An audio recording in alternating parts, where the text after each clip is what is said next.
নমস্কার বন্ধুরা, আপনাদের আবারও স্বাগত জানাই। আমরা আমাদের থিওরি ক্লাস এবার আমরা স্টার্ট করব। থিওরি ক্লাসে ফার্স্ট আমরা যে টপিকটা নিয়ে ডিসকাস করব সেটা হচ্ছে রেকি কি। রেকি সম্পর্কে যা কিছু আমরা শুনেছি আজকে আমাদের মতন করে আমরা বোঝার চেষ্টা করি যে what is reiki, reiki actually বিষয়টা কি। The Japanese word rei means universal and ki means life force energy. ঠিক আছে, তার মানে রেকি শব্দটি একটি জাপানি শব্দ, যেটার মানে রেই শব্দটির মানে হচ্ছে প্রাণ, ইউনিভার্সাল, জাগতিক, যেটা সব জায়গায় বিরাজমান, সব কিছুর মধ্যে আছে। ইউনিভার্সাল, অমনিপোটেন্ট যেটা আছে, অমনি প্রেজেন্ট, সব কিছুর মধ্যে আছে, সব জায়গায় আছে, সব স্থানে আছে এবং সর্বত্র যেটা বিরাজমান হয়ে আছে। এবং কি কথাটা, কে আই কি, এই যে টার্মটা, এটার মানে হচ্ছে প্রাণ ঊর্জা বা লাইফ ফোর্স এনার্জি। কেন আমরা এখানে জাপানিজ টার্ম ইউজ করছি? কারণ এই বিদ্যা যে আমরা নতুনভাবে আবার পেয়েছি সেটা জাপানিজ, আমাদের ফাউন্ডার যিনি, উনি যেহেতু জাপানিজ, ডক্টর মিকা উশুই, সেহেতু ওনাকে অনার করার জোন হিসাবে এই টেকনিকটার নামেই রেকি নামটা কিন্তু দেয়া হয়েছে এবং ওনাকে অনার করার প্রসিজারে এই টেকনিকটার নাম উশুই রেকি হিসাবে দেয়া হয়েছে, যেখানে উশুই পদ্ধতি বা ডক্টর মিকা উশুই যেভাবে শিখিয়ে গেছেন সেই পদ্ধতিতে আমরা প্রাণ ঊর্জা বা প্রাণ শক্তিকে নিয়ে আমরা শিখব যে কিভাবে এই জাগতিক প্রাণ শক্তি বা ইউনিভার্সাল লাইফ ফোর্স এনার্জি আমরা নিজেদের মধ্যে ডাউনলোড করতে পারি, নিজেদের মধ্যে আমরা ডাউনলোড করে চ্যানেলাইজ করতে পারি এবং নিজের আরোগ্যকরণের জন্য আমরা এই বিদ্যা বা এই প্রাণ ঊর্জাকে ব্যবহার করতে পারি। The human body comprises not only of the physical cells and organs but is comprised of a complex system of electromagnetic waves which is often termed as the energy body. তার মানে আমরা মানুষ হিসাবে বা আমাদের যে ফিজিক্যাল বডি আমরা দেখছি, আমরা যে শুধুমাত্র রক্ত মাংসের শরীর এরকম নয়, আমাদের কিন্তু একটা এনার্জি ফিল্ডও আছে। যেরকম পৃথিবীর আশেপাশে একটা ইলেকট্রোম্যাগনেটিক ফিল্ড বা একটা এনার্জি ফিল্ড পৃথিবীকে ঘিরে রেখেছে, বা একটা চুম্বককে যদি আমরা দেখি, একটা ম্যাগনেটকে যদি আমরা দেখি, সেই ম্যাগনেটের আশেপাশে একটা ইলেকট্রোম্যাগনেটিক ফিল্ড যেটা তার পাওয়ার বা তার ক্ষমতাকে ইন্ডিকেট করছে, তার ক্ষমতাকে রেডিয়েট করছে, সেরকমই কিন্তু আমাদের প্রত্যেকটা ব্যক্তি হোক, বস্তু হোক, ইভেন সিচুয়েশন, ঠিক আছে, সিচুয়েশন মানে কি, ঘটনা, যে জিনিসগুলো ঘটছে তাদেরও কিন্তু এটা ঊর্জা বা তাদের একটা এনার্জি সিস্টেম, একটা এনার্জি বডি আছে। সেহেতু আমরা শুধুমাত্র যে সেলস, অর্গেনস বা রক্ত মাংসেই আমরা লিমিটেড এরকম কিন্তু নয়, আমাদের একটা প্রাণ ঊর্জা বা এনার্জি সিস্টেমও আমাদের আছে, যেটা আমি মানছি খালি চোখে দেখা যায় না, কিন্তু তাদের প্রেজেন্স বিভিন্ন রকমভাবেই কিন্তু আমরা বুঝতে পারি। কিভাবে বুঝতে পারি? একটা ছোট উদাহরণ দিয়ে আপনাকে বলি। অনেক সময় ধরুন ভালো লাগছে না, এই যে ভালো না লাগার যে প্রবৃত্তিটা, বা যেটা আমরা বলি যে মনে হয় এই জিনিসটা, আমাদের মন এরকম ভাবছে, বা এটা খেতে ইচ্ছা করছে, বা এটা ভালো লাগছে, ঠিক আছে, কাউকে দেখলাম, দেখে খুব ভালো লাগলো, বা কাউকে কোনো একটা ঘটনা শুনলাম, সেটা শুনে আসতে ভালো লাগলো না। তো যখন এই ভালো লাগা বা না লাগার যে প্রসিজারটা আমাদের সাথে হচ্ছে, তখন কি আমাদের একটা এক্সট্রা আঙুল গজিয়ে যাচ্ছে, নাকি একটা এক্সট্রা নাকের উপরে একটা এক্সট্রা এক্সটেনশন হয়ে যাচ্ছে? এরকম কিছুই হচ্ছে না, কিন্তু একটা কিছু পরিবর্তন কিন্তু কনস্ট্যান্টলি হচ্ছে, ঠিক আছে। এখন আপাতকালীন হয়তো ইনিশিয়ালি শুনে আপনাদের মনে হতে পারে কিছু কিছু বাংলা টার্ম, যদি আমি ভুল করি প্লিজ পার্ডন মি, বাংলার কঠিন টার্মসগুলোতে I am not very use to because of my years of convent education and schooling. তো আমি তাও আমার দিক দিয়ে প্রাণপণ চেষ্টা করছি যে আমি বাংলায়, প্রপার বাংলায় যাতে আমি পুরো জিনিসটা বলতে পারি এবং লুসিড বা সিম্পল ল্যাঙ্গুয়েজে যাতে আপনাদেরকে পুরো জিনিসটা বোঝাতে পারি, ঠিক আছে। কোনো ডাউট বা কোয়েরি থাকলে তার জন্য নিঃসন্দেহে আমাদের লাইভ সেশনস থাকবে, সেখানে আমি আপনাদের ডাউটস অ্যান্ড কোয়েরিজ আপনাদের কমফর্ট ল্যাঙ্গুয়েজে বুঝিয়ে বোঝানোর অবশ্যই চেষ্টা করব। নাও coming back to the main topic, যেটা আমি বলছিলাম যে আপাতকালীন এই যে এক্সাম্পলটা আমি দিলাম, সেটা শুনে মনে হতে পারে ও প্রাণ ঊর্জা মানে হয়তো আমাদের মেন্টাল বডিকে বলা হচ্ছে, আমাদের যেটা মন সেটাকে বলা হচ্ছে। কিন্তু মন শুধুমাত্র আবেগে, মন বলতে আমরা বেসিক্যালি আবেগের জোনটাকেই বুঝে থাকি, কিন্তু মন যে আমাদের শুধু আবেগে লিমিটেড এরকম কিন্তু নয়। আমাদের যেটা মেন্টাল বডি, সেটার অধিপত্তি, বা আমাদের যেটা এনার্জি বডি, প্রাণ ঊর্জা বা এনার্জি সিস্টেম, সেটার আধিপত্য বা সেটার এক্সপ্যান্স অনেক গুণ বেশি আছে, সেটা আমাদের শরীরের মধ্যেও আছে। অনেক সময় ধরুন পেটের ভেতরে কিছু একটা অস্বস্তি হচ্ছে, ঠিক আছে, আমরা কি ভেতরে গিয়ে এক্স্যাক্টলি দেখতে পাচ্ছি যে কি জিনিসটা হচ্ছে? না, দেখতে পাচ্ছি না, কিন্তু there is a feeling, there is a knowing, ঠিক আছে, কিছু একটা কোনোভাবে আমরা জানি, ঠিক আছে। তার মানে সব কিছু জিনিস যেটা দেখতে পাচ্ছি শুধুমাত্র সেটারই অস্তিত্ব আছে, সেটারই এক্সিস্টেন্স আছে, এরকম কিন্তু একদমই নয়, ঠিক আছে। যেটা আমরা দেখতে পাচ্ছি না, আমাদের যে এনার্জি বডি, সেটা কনস্ট্যান্টলি আমাদেরকে কিন্তু একটা বেলুনের মতন আমাদেরকে ঘিরে রেখেছে, আমাদেরকে চারিপাশ দিয়ে ঢেকে রেখেছে, যেটা আমাদের সেলুলার মেমোরি, আমাদের পাস্ট লাইফ কর্মা, আমাদের মেন্টাল বডি সব কিছুকেই এনকম্পাস করছে। ধীরে ধীরে আমরা এই টপিকগুলো সম্পর্কে আরো ডিটেলসে জানবো। এই যে প্রাণ ঊর্জা, this energy is the source of our being alive, ঠিক আছে। এই যে প্রাণ ঊর্জার রেফারেন্স দেয়া হচ্ছে, এই প্রাণ ঊর্জা হচ্ছে this is the basic source of us being alive. তো এই যে আমরা বেঁচে আছি, বেঁচে থাকার জন্য যে জীবনী শক্তি বা যে ঊর্জা আমাদের মধ্যে আছে, যে প্রাণ শক্তি আমাদের মধ্যে দিয়ে প্রবাহিত হচ্ছে, কনস্ট্যান্টলি ফ্লো করছে, এবং যেটার অ্যাবসেন্স, যখন সেটা থাকে না, আমরা সেই ব্যক্তিকে মৃত হিসাবে বলে থাকি, ঠিক আছে। সেটার রেফারেন্সই কিন্তু এনার্জি হিসেবে সেটাকেই কিন্তু রেফার করা হচ্ছে। এবং এই প্রাণ ঊর্জা আমাদের মধ্যে কতটা আছে, ঠিক আছে, অনেকটা মোবাইলে ব্যাটারিতে চার্জের মতন। যদি ব্যাটারি 100% চার্জ থাকে তাহলে খুব ভালো মতনভাবে মোবাইল ফাংশন করবে। আবার এই ব্যাটারিটাই যদি 60% 40% চার্জে চলে আসে এবং ধীরে ধীরে কমতে কমতে 5% 10%-এ চলে আসে, তখন তার কার্যকারিতা বা ইফেক্টিভনেস, কাজ করার ক্ষমতা সবটাই কিন্তু রিডিউস হতে থাকে স্লোলি অ্যান্ড গ্র্যাজুয়ালি। তার মানে আমাদের মধ্যে আমাদের ব্যক্তিগত প্রাণ শক্তি বা প্রাণ ঊর্জা কতটা আছে সেটা কিন্তু ডিটারমাইন করছে আমাদের জীবন কীরকম থাকবে, আমাদের হেলথ কীরকম থাকবে, আমাদের সম্পর্ক কীরকম থাকবে, এবং বাকি জোনস আমাদের কীরকম থাকবে। The quality and quantity of this energy determines our quality of life. এখন আমরা যে প্রাণ ঊর্জার কথা বলছি সেটা হচ্ছে এই কি, কেআই কি, যেটা লাইফ ফোর্স এনার্জিকে রেফার করছে, ঠিক আছে। ইউনিভার্সাল লাইফ ফোর্স এনার্জি বা জাগতিক প্রাণ শক্তি কি? জাগতিক প্রাণ শক্তি সেই মহাজাগতিক শক্তি বা সেই ইউনিভার্সাল এনার্জি যেটা সব কিছুর মধ্যে আছে এবং তার একটা অংশ আমাদের মধ্যেও আছে, যেটা সেই সৃষ্টিকর্তাকেও রেফার করছে, যেটা ইনফাইনাইট সোর্স অফ এনার্জির রেফারেন্স দিচ্ছে। তার মানে আমাদের মধ্যে যে প্রাণ ঊর্জা আছে সেটাকে লাইফ ফোর্স এনার্জি বা কেআই কি শক্তি হিসাবে বলা হচ্ছে। আর যেটা জাগতিক প্রাণ শক্তি সকলের মধ্যেই যার অংশ আছে, যেটা আমাদের মধ্যেও তার অংশ আছে, that is the universal life force energy, which is termed as Reiki in Japanese.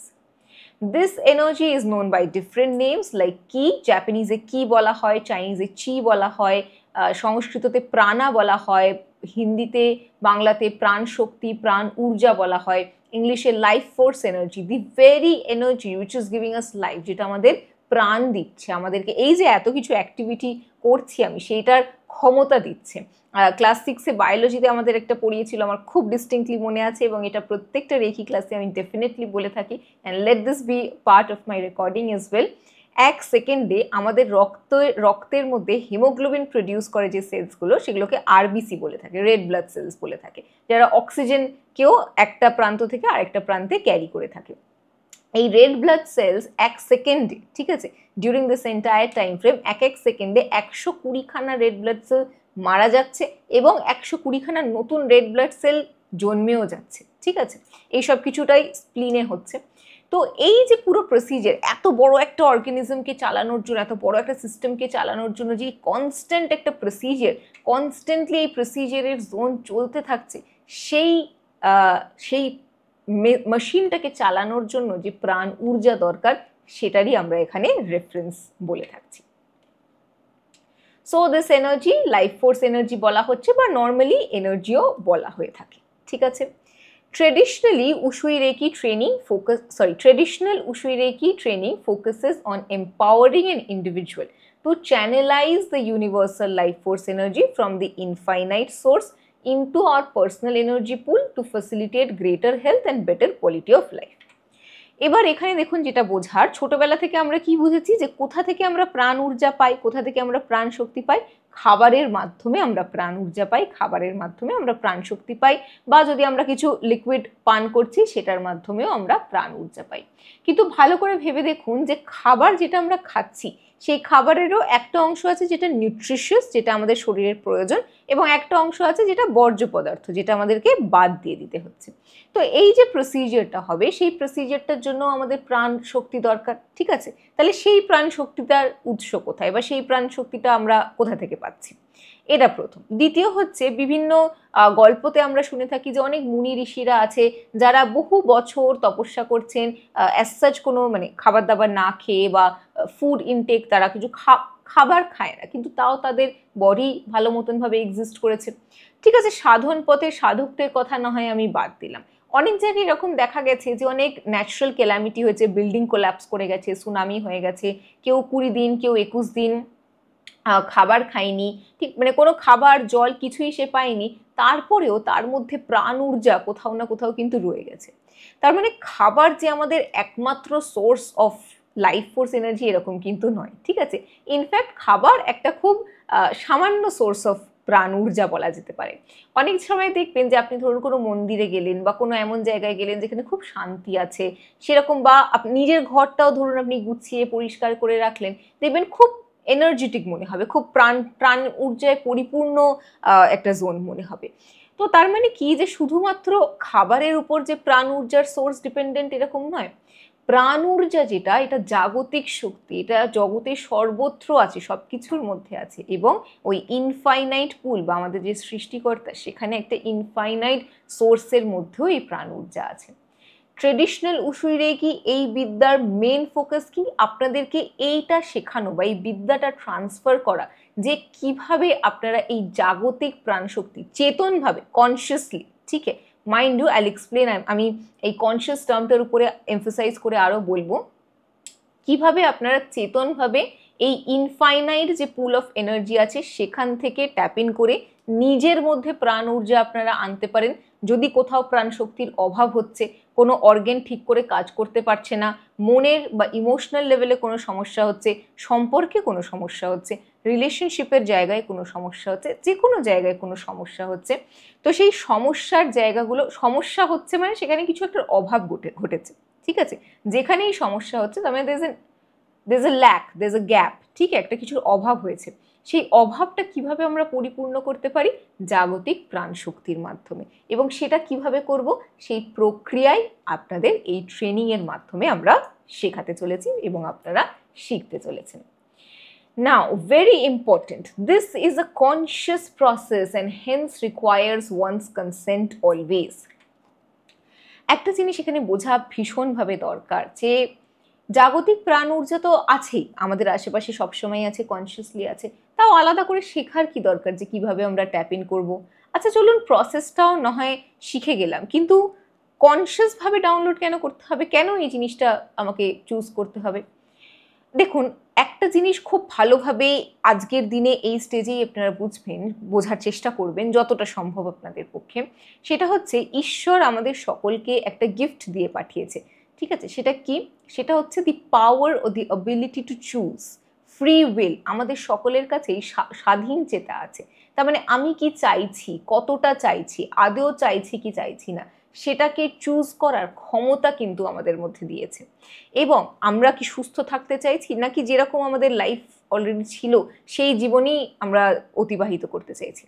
আমি আবার নিজের জীবনের এক্সাম্পলে আপনাদেরকে ফিরিয়ে নিয়ে যাই। 2013-তে রেকি শেখার পরেও কিন্তু আমার জীবনে অ্যাজ সাচ শুধু পিসিওএস ঠিক হওয়া ছাড়া আর কোনো মেজর চেঞ্জ অ্যাজ সাচ কিন্তু আসেনি। আমার জীবন একই গতিতে চলতে থাকছিল। কেন? কারণ মেন্টালি আমি চুজ করিনি, সেই সময় আমার যা জ্ঞান ছিল বা বুদ্ধি ছিল বা লাইফের সিচুয়েশন যেটা ছিল, সেখানে আমি কিন্তু চুজ করিনি যে আমি যে জীবনের জোনে আছি সেটা একটা কষ্টকর জায়গা এবং সেখান থেকে আরেকটা বেটার লাইফ আমি ক্রিয়েট করতে চাই। যে মুহূর্তে 2015-তে আমি ডিসাইড করলাম যে আমি আরও সুস্থ জীবনযাপন করতে চাই, and not just physical health wise, mental emotional health wise, psychological health wise, রিলেশনশিপের হেলথ ওয়াইজ, সমস্ত দিক দিয়ে যে মুহূর্তে আমি চুজ করলাম যে আমি একটা বেটার লাইফ লিড করতে চাই, ধীরে ধীরে গ্র্যাজুয়ালি রেকি প্র্যাকটিসের মাধ্যমে জিনিসগুলো আমার জীবনে কিন্তু সাজিয়ে গুছিয়ে একটা স্থিততার জায়গায়, এটা পরিপূর্ণতার জায়গায় চলতে থাকলো, ক্রিয়েট হতে থাকলো, এবং আমার পথ ধীরে ধীরে সেইভাবে ক্রিয়েট হতে থাকলো। এবার লাইফ কি আছে, life is a journey, constantly Jones হতে থাকে। তো এখানে কিন্তু আপনাদেরকে এটাই বুঝতে হবে যে this process is a conscious process. তার মানে আপনি কি শিখে নিলেন, জেনে নিলেন, যে অ্যাটিউনমেন্টটা আপনাকে পাস অন করা হবে সেটা লাইফ টাইম, এই জীবনকালে পুরো জীবনকাল আপনার সাথে থাকবে। কিন্তু আপনি যতক্ষণ না চুজ করছেন যে আমি হিলিং করতে চাইছি, আমি হিলিং এনার্জি চাইছি নিজের জন্য, বা আমি এই সিচুয়েশন থেকে বেরোতে চাইছি, ততক্ষণ রেকি শক্তি কেন কেউই আপনাকে কিন্তু সাহায্য করে উঠতে পারবে না। এবং এখানে আরেকটা জিনিস সেটা এখনই আপনাকে বুঝতে হবে, আপনি যতটা হেল্প রিসিভ করতে চাইবেন বা যতটা উন্নতি চাইবেন ততটাই আপনি গ্রো করতে পারবেন। ধরুন আমাদের অনেক রকম মেন্টাল কনস্ট্রাক্টস থাকে, তো একটা এক্সাম্পল দিই। আমার একটা এরকম নোশন ছিল বা এরকম একটা মাইন্ডসেট ছিল যে যেহেতু আমি মেয়ে, আমি মাসে 10,000 টাকাই ম্যাক্সিমাম আমি ইনকাম করতে পারবো, তার থেকে বেশি ইনকাম করার ক্যাপাসিটিই আমার নেই। ঠিক আছে, আমার জন্য সেই সময় 10,000 টাকা মানে হিউজ একটা টাকা, কারণ যার কোনো দায়িত্ব নেই, কোনো খরচা নেই, কিছুই নেই, 10,000 টাকা মানে ওরে বাবারে এত এত টাকা আমার জন্য। ঠিক আছে, তো আমার এই নোশনটা ছিল। কিন্তু ধীরে ধীরে আমার রেকি শক্তির প্রতি সমর্পণের ভাব এতটাই গভীর, এতটাই ইন্টেন্স, যে এই যে বিলিফ সিস্টেম যেটা ব্লক করে রেখেছিল আমার থট প্রসেসকে, এবং আমি আস্তে আস্তে চুজ করলাম যে না, আমি আমার দায়িত্বর জোন আমি এক্সপ্যান্ড করতে চাই, আমার মা বাবা আছে, আমার সংসার আছে, আমার ফ্যামিলি আছে, আমি আরও ইনক্রিজ করতে চাই এবং আরও মানুষ আছে যারা আমার মাধ্যমে সাহায্য পেতে পারে। অটোমেটিক্যালি আমার কাজের এরিয়া, কাজের জোন কিন্তু ধীরে ধীরে এক্সপ্যান্ড করতে থাকে। অতএব it is always a matter of choice. আপনি যতটা সুস্থ থাকতে চাইছেন ততটাই রেকি কিন্তু আপনাকে সাহায্য করবে। হ্যাঁ, এখানে একটা জিনিস যেটা সেটা হচ্ছে যে রেকির প্রতি সমর্পণের ভাব রাখা, সারেন্ডারের ফিলিং রাখা ইম্পর্টেন্ট। এবং অনেক সময় দেখুন ফার্স্ট ডিগ্রি রেকির কিছু লিমিটেশন থাকবে। ফার্স্ট ডিগ্রি রেকি যেমন শুধু ফিজিক্যাল লেভেলে আপনাকে হিল হতে হেল্প করবে, তারপরে আপনি চাইছেন যে সেকেন্ড ডিগ্রি আপনি মেন্টাল ইমোশনাল লেভেলে আপনি নিজেকে হিল করতে চাইছেন, তখন আপনাকে কিন্তু সেকেন্ড লেভেলে আপগ্রেড করতে হবে। তারপরে আপনি চাইছেন যে আপনি কার্মিক লেভেলে নিজের প্রবলেমসকে হিল করতে চান, স্পিরিচুয়াল লেভেলে হিল করতে চান, তখন আপনাকে থার্ড লেভেলের রেকির অ্যাটিউনমেন্ট গ্রহণ করতে হবে। এবং এটা হয়তো অনেকের ক্ষেত্রে এরকম মনে হবে যে ও this is a recurring money making business. ঠিক আছে, বাট এভরি টাইম বিজনেস মানে কি, যে সব কিছুই অ্যাকচুয়ালি বিজনেস, যেখানে লেনদেন হচ্ছে, তার মানে আপনাকে কিছু দেয়া হচ্ছে এবং তার বদলে একটা কিছু নেওয়া হচ্ছে। তো যে অর্থটা আমরা নিচ্ছি তার বদলে ডেফিনেটলি অনেক বড় কিছুই আমি চেষ্টা করছি আমার দিক থেকে যে ফাইন্যান্সিয়ালি যে অ্যামাউন্টটা নেওয়া হচ্ছে তার থেকে অনেক গুণ বেশি যাতে আপনাদেরকে দেয়া যায়, যাতে আপনারা নিজেদের এবং নিজের আশেপাশের মানুষের লাইফকে এনরিচ আপনারা করতে পারেন। ওকে, সো দিস ইজ অ্যাবাউট কেন কনসিয়াস প্রসেস, কারণ এটা আমাদের স্বাধীন চেতা বা আমাদের ফ্রি উইলকে অনার করছে। তারপরে হচ্ছে the more one channelises this healing energy, the better and stronger channels are being created. তার মানে আপনি যত হিলিং প্র্যাকটিস করবেন তত আমাদের যে এনার্জি চ্যানেলস আছে, যেমন ব্লাড পাস করার জন্য আমাদের বডিতে ব্লাড ভেইনস আছে, ব্লাড ভেসেলস আছে, আর্টারিজ অ্যান্ড ভেইনস আছে, সেরকমই এনার্জি চ্যানেলাইজ হওয়ার জন্য দেখা যায় না কিন্তু energy nodes, energy pathways, energy centres এগুলোও সমস্ত আছে, যেগুলো আমরা ধীরে ধীরে শিখব। তো যত আমরা প্র্যাকটিস করব, যত বেশি টাইম আমরা ডেডিকেট করব এই প্রসিজারে, তত আমাদের এনার্জি চ্যানেল ক্লিন হতে থাকবে, পরিষ্কার হতে থাকবে এবং এনার্জি আরও বেটারভাবে চ্যানেলাইজড হতে থাকবে। Throughout the history of mankind, energization techniques have existed across all civilization. This is one of the simplest techniques for optimum results. এবার এখানে একটা এই ডিটেলসটা আমি একটু বলি যে রেকির মাধ্যমে বা জাগতিক প্রাণ ঊর্জা বা প্রাণশক্তির মাধ্যমে নিজেকে চিকিৎসা করা, শারীরিক, মানসিক এবং সার্বিক দিক দিয়ে নিজের উন্নয়ন করা, হোলিস্টিক্যালি নিজেকে হিল করার এই যে প্রক্রিয়া বা এই যে প্রসেস, এটা যে ডক্টর মিকাও সুই মানে ওনার পেটেন্ট করা বা উনি ফার্স্ট এই জিনিসটা আবিষ্কার করেছেন, ফার্স্ট ক্রিয়েট করেছেন, এরকম একদমই নয়। থ্রু আউট সিভিলাইজেশন, ঠিক আছে, মানে একদম যখন সিভিলাইজেশন শুরু হয়েছে সেই পুরো জোন থেকে, সেই পুরো টাইম থেকেই কিন্তু কিভাবে ব্যক্তি নিজেকে প্রাণবন্ত রাখবে, এনার্জাইজড রাখবে, সেই প্রক্রিয়া, সেই প্রসিজার্স ডিফারেন্ট রিলিজিয়ন, ডিফারেন্ট সিভিলাইজেশনে ছিল এবং এখনও আছে। ডক্টর উশুয়ের তরফ থেকে আমরা যে প্রসেসটা পেয়েছি, this is one of the most simplest processes, যেটার মাধ্যমে আমরা এই প্রক্রিয়াটা আবার নতুনভাবে পেয়েছি, মডার্নভাবে পেয়েছি। ঠিক আছে, সো লেটস প্রসিড।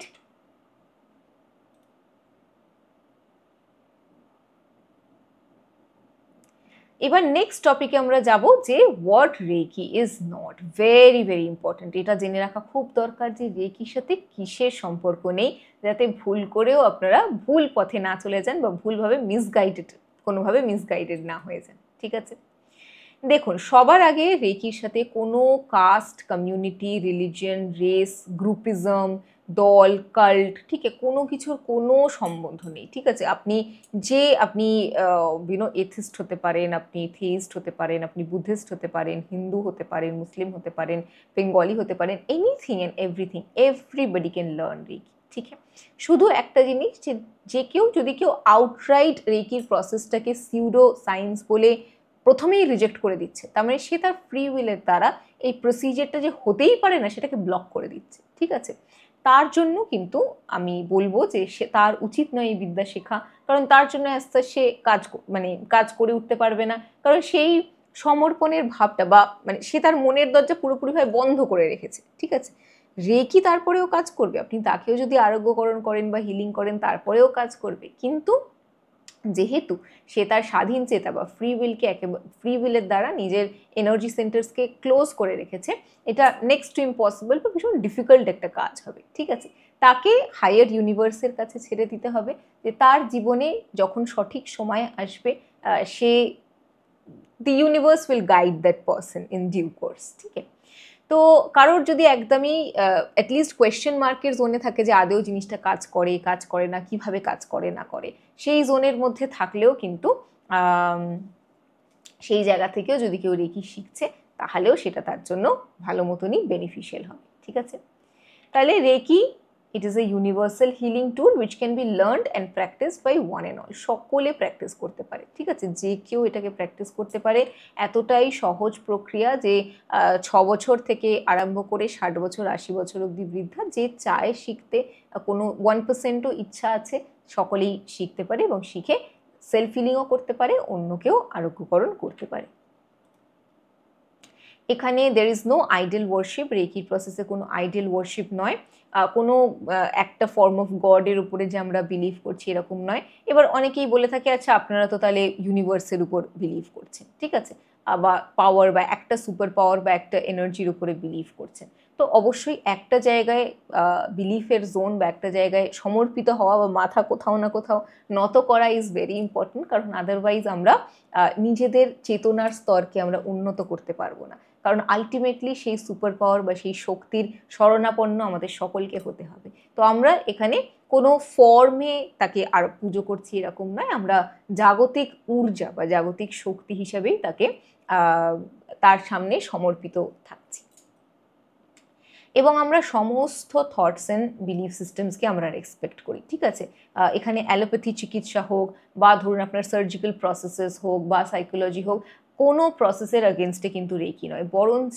যে কোনো অন্য হিলিং প্রসেস আছে সেটাকে আরও অ্যাম্পলিফাই করে।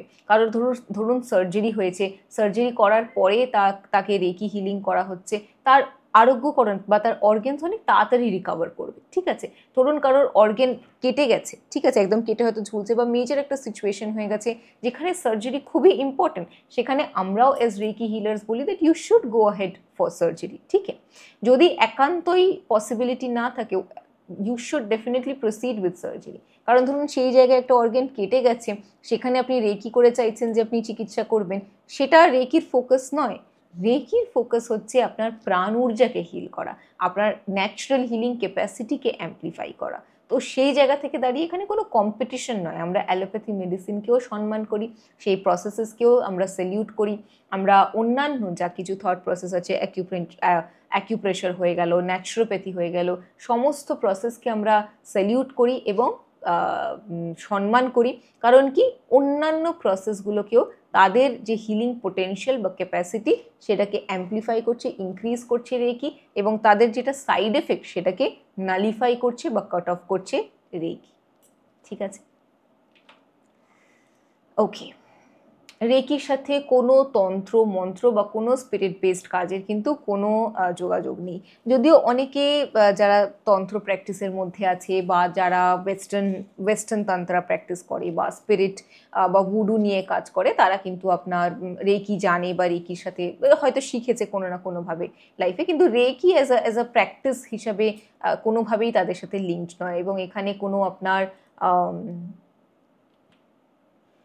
কোনো ব্ল্যাক ম্যাজিক, ঠিক আছে, কোনো কালো জাদু বা বশীকরণ এই ধরনের কোনো কিছুর সাথে কোনো মানে কানেকশন নেই বা কোনো কুইক ফিক্স সলিউশন নেই যে আপনি আসলেন, এটা একটা প্রবলেম হয়েছে, এখানে পার্সন এক্স আমাকে ভালোবাসছে না, আমি চাই যে আপনি রেকি করে ওনাকে ভালোবাসিয়ে দিন আমাকে, ঠিক আছে। So there is no quick fix solution as such, ঠিক আছে। আর আরেকটা ইংলিশের একটা টার্ম আছে, স্পেলিংটা I am not very sure, কিন্তু আমি আপনাদেরকে ফার্দার ভিডিওজে ডেফিনেটলি জানাবো, যেখানে রেকি RAYKI হয়তো বলে। অনেক নিউজ পেপারে বা মুভিজে আপনি দেখবেন যে স্পেসিফিক্যালি গাজি অ্যাট্যাক বলে মুভিটা যদি দেখে থাকেন, সেখানের একটা সিনে একজন সিনিয়র নেভাল অফিসার বলছে যে সার্চ অপারেশন করতে যান, সাবমেরিনকে সার্চ অপারেশনের জন্য পাঠাচ্ছে, বলছে রেকি করে আসো। সো রেকির একটা ইংলিশ টার্মিনোলজিও আছে, যেখানে সেটার সিগনিফিকেন্স এটা যে অ্যানালিসিস করা বা হিসাব নিকেশ করা বা বিচার বিবেচনা করা, ঠিক আছে। That is not equivalent to this, so don't get confused. News পেপারে এক জায়গায় একবার একটা আর্টিকেল ছেপেছিল যে কিছু চোর চুরি করতে গেছে রেকি করে, ঠিক আছে। That is not reiki, REIKI, reiki কিন্তু নয়, ঠিক আছে, that is reiki. Reiki is where যেখানে তারা অ্যানালিসিস করছে, পুরো স্টাডি করছে, বাড়ির পুরো ব্লু প্রিন্ট আছে, ম্যাপ আছে, সেই জোনটাতে। তো সেখানে কিন্তু কনফিউজড হয়ে যাবেন না, মিসগাইডেড হয়ে যাবেন না, এরকম ভাববেন না যে ও রেকি করে সে চুরি করতে গেল, তার চুরিটা সাকসেসফুল হয়ে গেল, তাহলে কি রেকির মাধ্যমে এরকমও কিছু করা যায়, এরকম একদমই নয়। Reiki is completely guided by the divine energy. Reiki completely আধ্যাত্মিক আরোগ্যকরণের প্রক্রিয়া, স্পিরিচুয়াল হিলিংয়ের প্রক্রিয়া, এবং এই প্রক্রিয়ার মাধ্যমে এমন কোনো কিছু হইয়ে দেওয়া বা করিয়ে দেওয়া পসিবল নয় যেটা হাইয়েস্ট ইউনিভার্সাল কনসিয়াস বা একদম সর্বোচ্চ জাগতিক চেতনা, ইন্টেলিজেন্স এবং কনসিয়াসনেসের সাথে অ্যালাইন্ড হচ্ছে না, এরকম কোনো কিছু প্রসেস করিয়ে দেওয়া কিন্তু পসিবল না বা হবে না সেই জিনিসগুলো।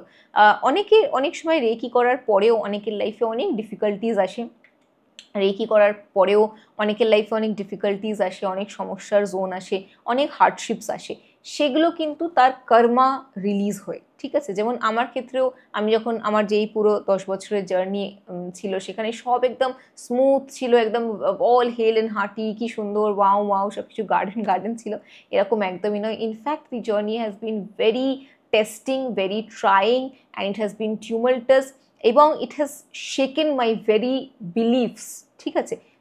কেন? কারণ আমার মধ্যে যে টক্সিক বিলিফ সিস্টেমস, যে টক্সিক প্যাটার্নস, যে টক্সিক নেচার, ক্যারেক্টারিস্টিক অ্যাট্রিবিউটসগুলো আমার মধ্যে ছিল, সেগুলোকে ঝেড়ে ফেলা, যে পাস্ট লাইফ কার্মিক ডেটস, যা কিছু আনওয়ান্টেড এনার্জিস ছিল, সেগুলো যতক্ষণ না ঝেড়ে ফেলা হচ্ছিল, সেগুলোকে যতক্ষণ না মুছে ফেলা হচ্ছিল, ততক্ষণ কিন্তু আমার উন্নতি বা আমার স্পিরিচুয়াল এলিভেশন বা আমার গ্রোথ সেইভাবে হতো না।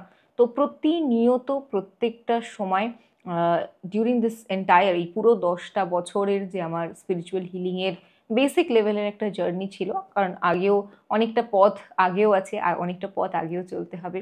তো সেই পুরো জার্নিটাতে শেখা, নিজেকে প্রতিনিয়ত চ্যালেঞ্জ করা, আপগ্রেড করা, এই জোনসগুলো কিন্তু কনস্ট্যান্টলি ছিল। ওকে, সো ফার্দার, কন্টিনিউইং ফার্দার, রেকির সাথে কোনো কুইক ফিক্স বা আমার জন্য এটা হইয়ে দাও বা আমার জন্য এটা করিয়ে দাও, এই ধরনের কোনো সিচুয়েশন আমরা রেকির প্রসেসে আমরা এক্সপেক্ট করব না। এখানে পুরোপুরি সম্পূর্ণভাবে জাগতিক প্রাণ ঊর্জার মাধ্যমে, ইউনিভার্সাল কনসিয়াসনেসের মাধ্যমে কিভাবে আমরা নিজেদের আরোগ্যকরণ করতে পারি, ইউনিভার্সাল কনসিয়াসনেসের দ্বারা যেটা সঠিক বা যেটা অ্যাকিউরেট, সেই প্রসেসের দ্বারা কিভাবে আমরা নিজেদেরকে আরোগ্যকরণ করতে পারি, আরও সুস্থ থাকতে পারি, সেই প্রসিজিয়ারেরই কমপ্লিট রেফারেন্স আমরা এখানে পাচ্ছি।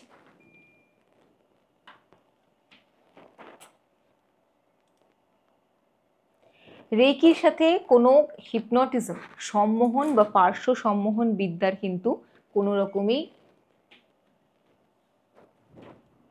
কোনো রকম হিপনটিজম বা পার্শ্ব সম্মোহন বিদ্যারও কিন্তু রেকির সাথে কোনো রকমভাবে কানেকশন নেই। তো যদি কেউ এরকম বলে যে কাউকে আমার জন্য ভালোবাসিয়ে দাও বা আমার জন্য এটা হইয়ে দাও, সেই জিনিসগুলো রেকির মাধ্যমে একদমই পসিবল নয়।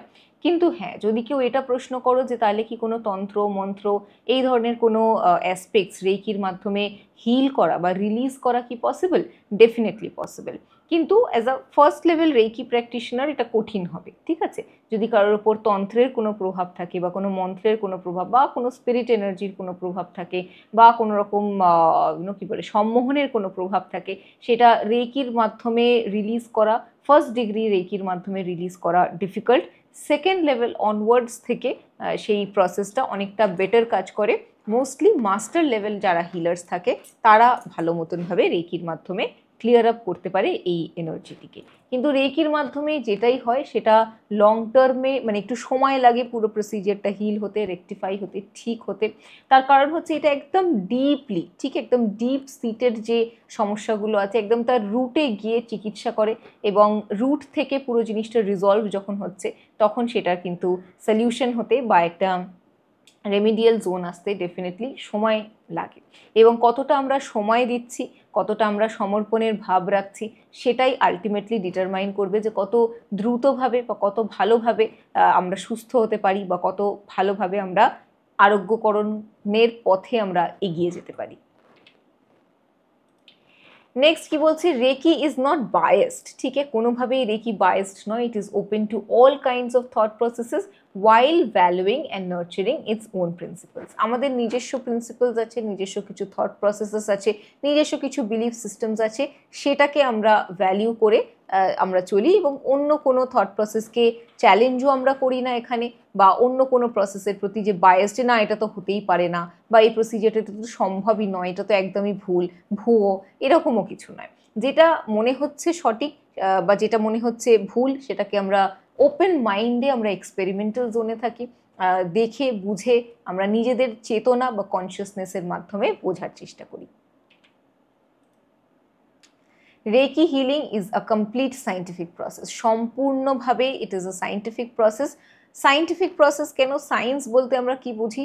সায়েন্স বলতে আমরা সেই বিদ্যাকে বুঝি যেটা সমস্ত কিছু দেখে বিচার করে জেনে বুঝে তারপরে একটা লজিক্যাল কনক্লুশনে আসে। তো যখনই আপনারা রেকির মাধ্যমে আরোগ্যকরণকারী শক্তি রিসিভ করবেন, এখানে কিন্তু আপনার চেতনার স্তরকে উন্মোচন করবে, অ্যাক্টিভেট করবে, যার ফলে যে কোনো কিছু আপনারা নিজেরা পার্সোনালি এক্সপিরিয়েন্স করে দেখে বুঝে শুনে তারপরে আপনারা একটা বিশ্বাসের জায়গায় বা একটা ফাইনাল আউটকাম বা কনক্লুশনের জায়গায় আমরা আসছি। যে কারণে আরোগ্যকরণের যে প্রসেসটা এটা কমপ্লিটলি সায়েন্টিফিক, কারণ এখানে আমরা ইউনিভার্সাল লাইফ ফোর্স এনার্জি, জাগতিক প্রাণ ঊর্জার মাধ্যমে আমরা সম্পূর্ণ আরোগ্যকরণ করছি।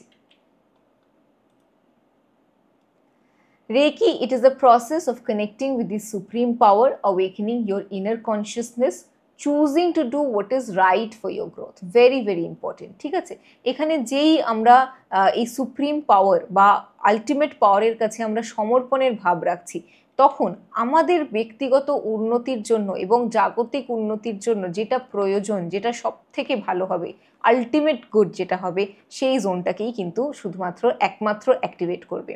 যেমন আমি নিজের জীবন দিয়ে আবারও এক্সাম্পল দিই, বিকজ সেটা সব থেকে ভালো এক্সাম্পল হিসাবে হবে। আমার লাইফে আমি পড়াশোনায় ভালো স্টুডেন্ট ছিলাম এবং স্কুল কলেজে টপার ছিলাম, টপ 5-এর মধ্যে সবসময় আমি থেকেছি, পুরো throughout my life top 5-এ থেকেছি। এবং বাবা মার এক্সপেকটেশন বা সামাজিক এক্সপেকটেশন সবসময় ছিল যে আমি সরকারি চাকরি করব বা জীবনে অনেক মানে কোট অ্যান্ড কোট সামাজিকভাবে যেটা আছে বড় কিছু আমি করব। তো আমিও সরকারি চাকরির প্রিপারেশন নর্মাল কোর্সে যেরকমভাবে স্টার্ট হয় সেরকমভাবে আমি সরকারি চাকরিরই প্রিপারেশনের জোন করি, এবং শুরু থেকেই আমার অ্যাডমিনিস্ট্রেটিভ ফিল্ডে যাওয়ার দিকেই ইন্টারেস্টের জোন ছিল। কিন্তু তারপরে যখন রেকি আমার জীবনে আসলো এবং ধীরে ধীরে আমি এই ফিল্ডটাকে এক্সপ্লোর করলাম, ধীরে ধীরে সম্পূর্ণভাবে কিন্তু আমি আধ্যাত্মিক উন্নতি এবং স্পিরিচুয়াল অ্যাওয়েকনিং এবং স্পিরিচুয়াল হিলিংয়ের এই পুরো প্রসেসটার দিকে আমি নিজেকে ডিভোট করি এবং এগিয়ে যাই।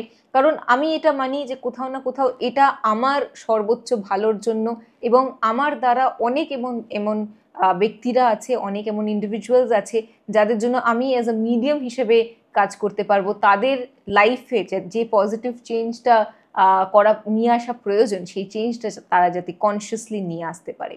সেই কারণেই এই পথে আমার আসা এবং এই পথে রেকির মাধ্যমে আমাকে ইন্সপায়ার করা, আমার জীবনের গতিকে সম্পূর্ণভাবে এই পথে ডেডিকেট করার জন্য।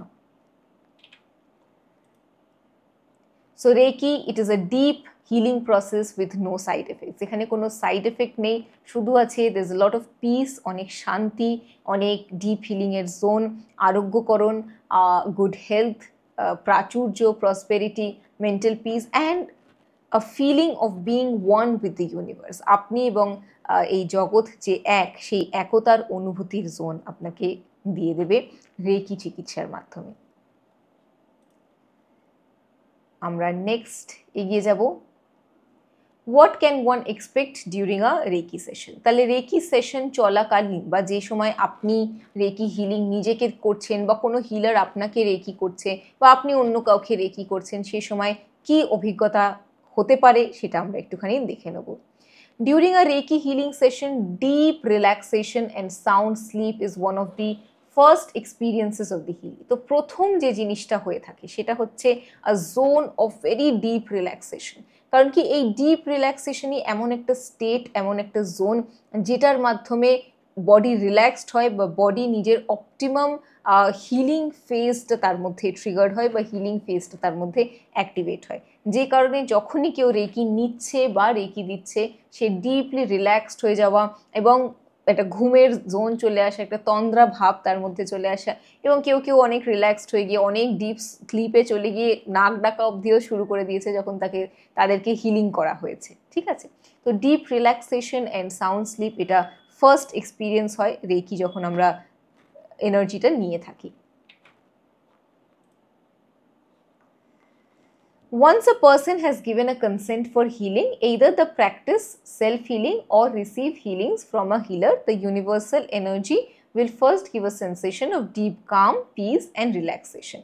তো as I said যে কি ইমোশনস ফার্স্ট অ্যাক্টিভেট হয়, you will feel a sense of deep calm, একটা গভীর প্রশান্তির ভাব নিজের মধ্যে, যেটা বলে বোঝানো যাবে না, যেটা আপনারা যখন এক্সপিরিয়েন্স করবেন তখনই একমাত্র হবে। তো ধীরে ধীরে গ্র্যাজুয়ালি এই কামনেসের ভাবটা ইনক্রিজ করবে। প্রথম হতে পারে যে অনেক অস্থির, আমাদের মন তো অনেক অস্থির থাকে, বিভিন্ন রকম সমস্যার মধ্যে আমরা থাকি। তো প্রথমেই একদম ইনিশিয়ালি ফার্স্টেই যে এই ডিপ রিল্যাক্সেশন বা শান্তির ভাবটা থাকবে সেরকম কিন্তু একদমই নয়। ধীরে ধীরে সময় লাগে এই শান্তির ভাবটা আসতে, এবং যত আমরা আরও পজিটিভ হেলথের ডেপথে যাব তত এই ডিপ কামনেসের জোন আমরা এক্সপিরিয়েন্স করি, গভীর প্রশান্তি, পিসের ভাব আমরা এক্সপিরিয়েন্স করি, অ্যান্ড একটা রিল্যাক্সড ভাব, একটা রিল্যাক্সড অ্যাটিটিউড। এরকম নয় যে লাইফে কোনো গোলস থাকবে না বা লাইফে কিছু করার ইচ্ছা থাকবে না, এরকম একেবারেই নয়। কিন্তু সেই সময় অন্য কিছুর মানে আমাদের এনার্জি 10 রকম জিনিসের মধ্যে স্ক্যাটার্ড নয়, একটা জিনিসের উপরেই ফোকাসড, সেটা হচ্ছে আরোগ্যকরণ। সেখানে বডিতে যদি কোথাও ইনফেকশনস থাকে, যদি কোথাও ছেঁড়া ফাটা থাকে, যদি কোনো অর্গেন উইক হয়ে থাকে, সে হয়তো কাজ করতে করতে অনেক ক্লান্ত হয়ে আছে, পর্যাপ্ত পরিমাণে প্রাণ ঊর্জা নিয়ে উঠতে পারছে না, নিজের ক্ষমতায় পর্যাপ্ত পরিমাণে প্রাণ ঊর্জা জগৎ থেকে নিয়ে উঠতে পারছে না, তখন যখন আপনি কনসিয়াসলি তাকে হিলিং এনার্জি সেন্ড করছেন, those organs, your body feels very happy, ভীষণ এটা আনন্দের ভাব আমরা অনুভব করি, যে আমি আবার প্রাণবন্ত ফিল করছি, আবার এনার্জাইজড আমি ফিল করছি।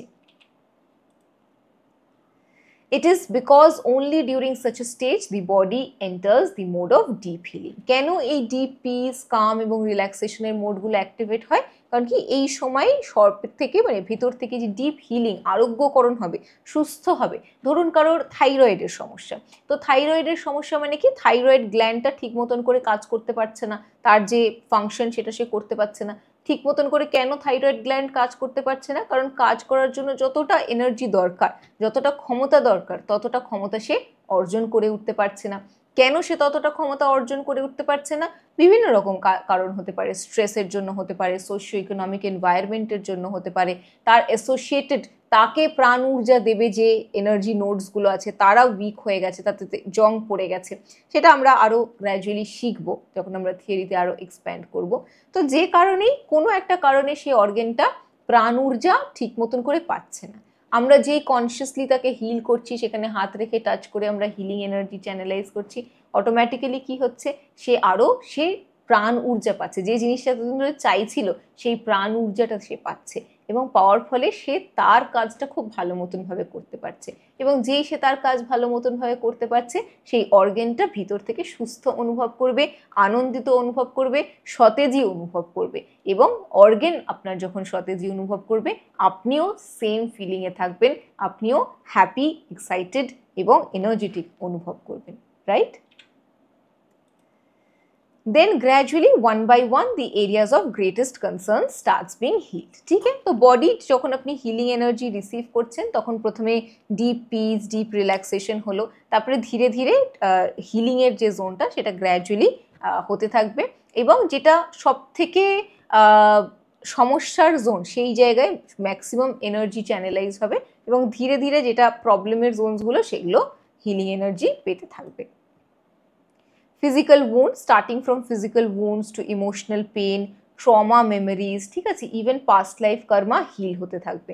তার মানে সবার আগে কোনটা হিল হবে? যেটা সূক্ষ্ম শরীরে আছে, ফিজিক্যাল বডিতে আছে, সরি নট সূক্ষ্ম শরীর, যেটার ইন্টেন্সিটি কম, ঠিক আছে, ধরুন কোথাও চোট লেগে গেছে, কোনো কাটস এন্ড ইনজুরিজ আছে, সেটাকে ফার্স্ট হিলিং দিল, তারপরে আপনি আরও টাইম ধরে হিলিং করছেন, ইমোশনাল লেভেলে আপনার এনার্জি চ্যানেলাইজ হলো, তারপরে ধীরে ধীরে আপনার কার্মিক লেভেলে এনার্জি চ্যানেলাইজ হলো। তার মানে যতটা আপনি সময় ডিভোট করছেন তত বেশি হিলিং আপনার সমস্ত অ্যাফেক্টেড এরিয়াজরা পেতে থাকছে, এবং তাদের আরোগ্যকরণ হচ্ছে, এবং তাদের রিকভারি অ্যান্ড রেজুভেনেশন, ঠিক আছে, ফিরে আসা, সুস্থভাবে সবলভাবে আবার ফিরে আসা, সেই জোনটা তাদের অ্যাক্টিভেট হচ্ছে। Time, my dear friend, is a very important factor in healing and the level of attunement that you have. ঠিক আছে, আপনি কতটা সময় ডিভোট করছেন এবং আপনার অ্যাটিউনমেন্ট কোন লেভেল অবধি আছে, দুটো ইকুয়ালি ইম্পর্টেন্ট। কারণ কি, অ্যাজ ফার্স্ট লেভেল প্র্যাকটিশনার্স আপনাদের এনার্জি চ্যানেল 20% অ্যাক্টিভেট হয়, সেটা প্রাইমারিলি ফিজিক্যাল বডিকেই হিল করতে সক্ষম, কিছুটা হয়তো সে মেন্টাল ইমোশনাল বডিতে এক্সপ্যান্ড করতে পারে, কিন্তু তার ক্যাপাসিটি অতটাই। যেমন ধরুন আপনি একটা 2G ফোন কিনলেন, তার দিয়ে আপনি চাইছেন যে 5Gর কাজ করুক, সেরকম কিন্তু পসিবল নয়, ঠিক আছে। 2G ফোন যে আছে সেটা ম্যাক্সিমাম আপগ্রেড করে হয়তো 3Gতে আপগ্রেড করা যাবে, কিন্তু সেটা 5G কখনো হয়ে যেতে পারে না। তো আপনার অ্যাটিউনমেন্ট কোন লেভেলে আছে এবং আপনি কতটা হিলিং এনার্জি টাইম ডিভোট করছেন প্র্যাকটিসের জন্য, সবটাই কিন্তু একটা ইম্পর্টেন্ট ফ্যাক্টর হিসেবে থাকে, সেই অনুযায়ী আপনার হিলিং হতে থাকবে। দ্য মোস্ট রিসেন্ট প্রবলেমস, যতটা নতুন সমস্যা স্টার্টস গেটিং হিলড ফার্স্ট, নতুন সমস্যা যেগুলো ফ্রেশ প্রবলেমস, যেগুলো 2 দিন হয়েছে, 3 দিন হয়েছে, 1 সপ্তাহ হয়েছে, 1 মাস হয়েছে, সেগুলো সবার আগে সুস্থ হওয়া বা ঠিক হওয়া শুরু হয়। তারপরে ধীরে ধীরে যত প্রবলেমেটিক জোনগুলো আছে, ডিপ সিটেড প্রবলেমসগুলো আছে, যেগুলো আপনাদের বিলিফ সিস্টেমকে চ্যালেঞ্জ করবে, ঠিক আছে, সেই জিনিসগুলো হিল হওয়া স্টার্ট হয়। এবং এই ধরনের স্টেজে কিন্তু অনেক রকম প্রবলেমসের জোনগুলোও আসে, যেটাকে আমরা হিলিং ক্রাইসিসের ফেজ বলে থাকি। আমি একদম ক্লাসের থিওরির লাস্ট পোর্শনে হিলিং ক্রাইসিস নিয়ে ডিসকাস করব, যাতে আপনারা বুঝতে পারেন যে কিভাবে হিলিং ক্রাইসিসের জোন হয় এবং কিভাবে আপনারা সেটাকে ট্যাকেল করবেন, ইন্টেলেকচুয়ালি ট্যাকেল করবেন এবং ডিল করবেন, এবং কিভাবে সেটাকে ওভারকাম করবেন। তো ডিপ সিটেড প্রবলেমসগুলো সব থেকে বেশি সময় লাগে, এবং সেগুলো যখন ঠিক হওয়া স্টার্ট হয় তখন বিভিন্ন রকম বাধা আসে, ঠিক আছে। আপনার হিলিং প্র্যাকটিসে আপনি হয়তো হিলিং করতে সময় দিতে পারবেন না, বা আপনার ইচ্ছা করবে না, বা অনীহা হবে, কারণ আপনি আপনার কমফর্ট জোনের বাবেলে আছেন, ঠিক আছে। এই কমফর্ট জোনে হয়তো অনেক কিছু নেই, কিন্তু আপনি জানেন এই কমফর্ট জোনের মধ্যে আপনি দুঃখ হলে কতটা দুঃখ পেতে পারেন। ধরুন কারোর হাজব্যান্ড ওয়াইফকে মারছে বা একটা অ্যাবিউজিভ রিলেশনশিপে আছে, কিন্তু তারপরেও তারা সেই অ্যাবিউজিভ রিলেশনটা ছাড়তে চায় না। কেন ছাড়তে চায় না? কারণ সেই অ্যাবিউজিভ রিলেশনটা তাকে কতটা কষ্ট দেবে বা তাকে তার এক্সট্রিম পয়েন্ট কতটা, সেটা তার কাছে নোন বা তার কাছে এটা চেনা পরিধির মধ্যে, সেটাই তার কমফর্ট জোন হয়ে যায়। তার বাইরে যেই বেরোনোর জোন আসে তখন বিভিন্ন রকম বাধা, মনের মধ্যে দ্বিধা দ্বন্দ্ব হবে, পারবো কিভাবে, কেন, কে আমাকে সাহায্য করবে, বিভিন্ন রকম প্রশ্ন আসতে থাকে। এবং এই সময়গুলোতেই রেকি প্র্যাকটিস ছেড়ে যাওয়া বা বন্ধ হয়ে যাওয়ার জোন কিন্তু আসে। কিন্তু এই সময়গুলোতেই যদি আপনারা ডিটারমাইন্ড থাকেন, দৃঢ় থাকেন, এবং নিজেদের রেকি প্র্যাকটিস আপনারা কন্টিনিউ করেন, তাহলে কিন্তু আপনাদের লাইফে যে চেঞ্জ বা ট্রান্সফরমেশন বা পজিটিভ জোনটা, সেটা ক্রিয়েট হওয়ার জন্য সেই জোনটা ক্রিয়েট হবে আপনাদের জন্য, ঠিক আছে। A lot of individuals feel temperature difference in the body, a magnetic pull, seeing lights of different colors, feeling vibrations around specific regions of the whole body, emotional crying or experiences unique to you. বিভিন্ন ব্যক্তির যখন তারা healing করছে তাদের বিভিন্ন experiences হয় আদার দেন আমি যেগুলো বললাম যে কামনেস, রিল্যাক্সড ফিল করা, ঘুম পাওয়া, অনেকে হালকা হাতের তালুতে হিট অনুভব করে, অনেকে ঠান্ডা অনুভব করে, অনেকে একটা ভাইব্রেশন অনুভব করে, অনেকে একটা ম্যাগনেটিক পুলের মতন অনুভব করে, অনেকে বিভিন্ন রকম কালার্স তাদের ভিশনের মধ্যে আসে, বিভিন্ন রকম কালার্স তারা দেখতে পায়, সেই জিনিসগুলো তাদের হতে থাকে। অনেকের চোখ দিয়ে জল বেরোতে থাকে, ঠিক আছে, it's form of emotional release. অনেক চাপা দুঃখ কষ্ট কারোর থাকলে তাদের চোখ দিয়ে জলের মাধ্যমে সেই জিনিসগুলো বেরোতে থাকে, বা যেটা মানে ইউনিক এক্সপিরিয়েন্স যেগুলো আমরা জানি না কি এক্সপিরিয়েন্স সেটাও হতে পারে। তো এরকম বিভিন্ন রকম এক্সপিরিয়েন্সেস হতে থাকে। যখনই আমরা নিজেদেরকে হিল করছি তখন একটা ছোট শিশুকে যেভাবে করুণার ভাবের সাথে, কম্প্যাশনের ভাবের সাথে আমরা কেয়ারফুলি আমরা নার্চার করব বা হিল করব বা টাচ করব, সেইভাবে নিজের প্রতি সফট থাকবো, টেন্ডার থাকবো এবং নিজের আরোগ্যকরণও সেই মতনভাবেই আমরা ধীরে ধীরে করতে থাকবো। ঠিক আছে? all of these are part of the healing process. প্রত্যেকটাই কিন্তু আপনি যেই হিলিং করছেন, all of these they are very much a part of the healing process that is there. One should remain in the mode of surrender and trust the process and do not focus much on experiences. Very very important point. Okay, যে কি ধরুন আপনি একটা ট্রেনে journey করছেন, ঠিক আছে, ট্রেনে আপনি যখন যাচ্ছেন জানলা দিয়ে বাইরে যখন দেখছেন তখন অনেক কিছু জিনিসই অপোজিট সাইডে ট্রাভেল করতে থাকছে, পেছন দিকে যেতে থাকছে। তো সব কিছু ও এটা চলে গেল, ওই গাছটা চলে গেল, ওই ব্লু বাড়িটা চলে গেল, এরকম যদি আপনি কনস্ট্যান্টলি করতে থাকেন আপনি যাত্রাটাকে আনন্দের সাথে উপভোগই করতে পারবেন না। ঠিক আছে, বা আপনি যদি মিস করতে থাকেন যে যা গাছটা চলে গেল এরকম, সেই গাছটা তো আর ফিরে আসবে না, কেন এই গাছটা চলে গেল। ঠিক আছে, তো এরকমই এই যে ডিফারেন্ট এক্সপিরিয়েন্সেসগুলো, ও সেই সময় আমি রেকি করেছিলাম একটা ব্লু লাইট দেখতে পেরেছিলাম, আর তো ব্লু লাইটটা দেখতে পাচ্ছি না, তাহলে কি আমার রেকিটা কাজ করছে না? এরকম কিন্তু একেবারেই নয়। আপনাকে ওপেন মাইন্ড রাখতে হবে, যেটা হচ্ছে সেটাকে হতে দিন, কোনোভাবেই তার সাথে অ্যাটাচড হয়ে গেলে একদমই চলবে না। Just let the process be. সবসময় যে একই এক্সপিরিয়েন্স থাকবে এরকম একদমই নয়, এক্সপিরিয়েন্সেস চেঞ্জ হতে থাকবে। সেই এক্সপিরিয়েন্সের সাথে নিজেকে আইডেন্টিফাই করে বা অ্যাটাচ করে নেবেন না, ওটা হয়ে গেছে, it is done and dusted, fair enough, next আমি কিভাবে গ্রো করতে পারবো সেটার উপরে ফোকাস থাকবে। ঠিক আছে, that is all for part 2 of our video lecture.